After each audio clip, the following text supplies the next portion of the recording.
यूं तो उत्तर प्रदेश की राजनीति में सरकार का भी चयन हो गया, विपक्ष भी मजबूती से खड़ा हो गया और 2 उप मुख्यमंत्री भी चुन लिए गए।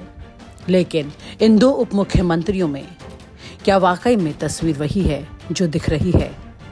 क्या वाकई में ब्रजेश पाठक की तरह भी केशव प्रसाद मौर्य खुश हैं? ब्रजेश पाठक पहली बार उप मुख्यमंत्री बने हैं।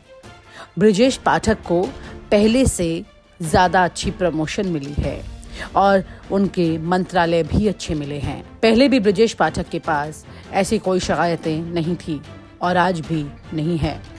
केशव प्रसाद मौर्य के लिए जिस तरह पिछले 5 साल मुश्किलों से निकले थे, वैसे ही अगले 5 साल भी दिखाई दे रहे हैं। यूं तो केशव प्रसाद मौर्य संगठन के बड़े नेता हैं और काडर वोटों पर सालों से काम करते आ रहे हैं और आरएसएस के भी एक मजबूत कड़ी माने जाते हैं। लेकिन केशव प्रसाद मौर्य को योगी आदित्यनाथ के सामने पिछले 5 सालों में ऐसा कोई मौका नहीं मिला जब उन्हें एहसास हो पाए कि वो प्रदेश के उप मुख्यमंत्री हैं। और कुछ ऐसी ही तस्वीर इस बार भी दिखाई दी। दरअसल केशव प्रसाद मौर्य को योगी के पहले कार्यकाल में पीडब्ल्यूडी मंत्रालय मिला था और साथ ही वो उप मुख्यमंत्री भी थे। बावजूद इसके केशव प्रसाद मौर्य खुश नहीं रहे, क्योंकि पीडब्ल्यूडी मंत्रालय वो मंत्रालय है जिसे हर वो व्यक्ति चाहता है जो कि सत्ता में आता है। लेकिन केशव प्रसाद मौर्य को ये मंत्रालय मिलने के बाद भी वो ताकत नहीं मिली, जिससे पीडब्ल्यूडी मंत्रालय मिलने से तस्वीर कुछ उसी तरह की होती जैसे हमेशा पहले की सरकारों में रही। केशव प्रसाद मौर्य को अपने नाम की तख्ती तक लगाने का मौका नहीं मिला था। लेकिन अब केशव प्रसाद मौर्य को उप मुख्यमंत्री तो बनाया गया है, लेकिन पीडब्ल्यूडी मंत्रालय उनसे ले लिया गया है। पीडब्ल्यूडी मंत्रालय इस बार नए नवेले जतिन प्रसाद को मिला है, जिन्होंने कांग्रेस से बीजेपी में अभी एंट्री की है। लेकिन इतने अहम मंत्रालय का फैसला आखिरकार किसने किया? योगी आदित्यनाथ ने ये फैसला नहीं किया है, लेकिन केशव प्रसाद मौर्य जो कि दिल्ली के साथ अच्छे रिश्तों की बात करते हैं, वहां भी उनकी कुछ खास नहीं चली, जिसके चलते केशव प्रसाद मौर्य के हाथ से ये मंत्रालय फिसल गया।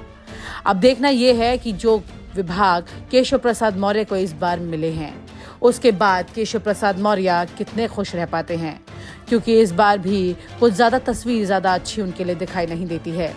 क्योंकि इस बार केशव प्रसाद मौर्य अपनी सिराथू सीट से चुनाव हार चुके हैं, वो भी पल्लवी पटेल से।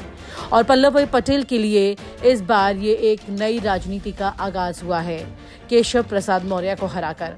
ऐसे में केशव प्रसाद मौर्य को वापस से उप मुख्यमंत्री बनाना संगठन के लिए भी एक अहम जिम्मेदारी हो गई थी। लेकिन केशव प्रसाद मौर्य को खुश करने के लिए उन्हें उप मुख्यमंत्री तो बना दिया गया, लेकिन अभी अंदर ही अंदर ये चर्चा जोरों पर है कि केशव प्रसाद मौर्य को काफी कुछ दे दिया गया है, जो कि उनके लिए अभी मुनासिब नहीं बैठता। हालांकि केशव प्रसाद मौर्य की उम्मीदें इससे ज्यादा रही हैं। इसी के साथ आपको ये भी बता दें कि मंत्रिमंडल के विभागों का बंटवारा होने से पहले ही केशव प्रसाद मौर्य लगातार रोजाना 5 से 6 विधायकों के साथ मीटिंग कर रहे थे, क्योंकि योगी के इस दूसरे कार्यकाल में बीजेपी के जितने विधायक जीत कर आए हैं, उसमें लगभग 60% विधायक वो हैं जो कि पिछड़ी जाति से हैं और करीब 100 विधायक ऐसे हैं जो अगड़ी जाति से हैं। ऐसे में केशव प्रसाद मौर्य को सरकार में अपना दमखम दिखाने का एक अहम मौका मिला हुआ है। इसी वजह से केशव प्रसाद मौर्य को एक बार फिर से उप मुख्यमंत्री की कुर्सी तो मिल गई, लेकिन वो ताकत नहीं मिली जिससे वो उसका लुत्फ उठा सके।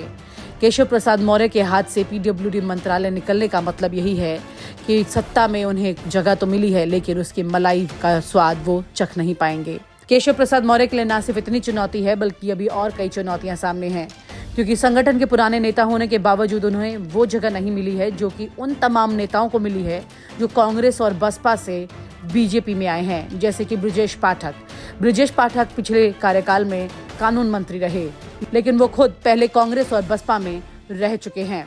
ऐसे ही जतिन प्रसाद, जिन्हें पीडब्ल्यूडी मंत्रालय मिला है, वो अभी कांग्रेस से बीजेपी में आए हैं। ऐसे में मंत्रिमंडल के तमाम फैसले जो कि दिल्ली से हुए हैं, वहां इन फैसलों पर मोहर लगने के बाद ये भी माना जा रहा है कि योगी आदित्यनाथ के साथ तो केशव प्रसाद मौर्य के रिश्ते ठीक नहीं हैं, बल्कि केशव प्रसाद मौर्य के रिश्ते अब दिल्ली से भी उतने अच्छे नहीं दिखाई देते हैं। और आप हमसे जुड़े रहने के लिए सब्सक्राइब करें YouTube पर, फॉलो करें ट्विटर पर और लाइक करें Facebook पर। और ज्यादा जानकारी के लिए आपको टाइप करना होगा सिर्फ न्यूज नशा।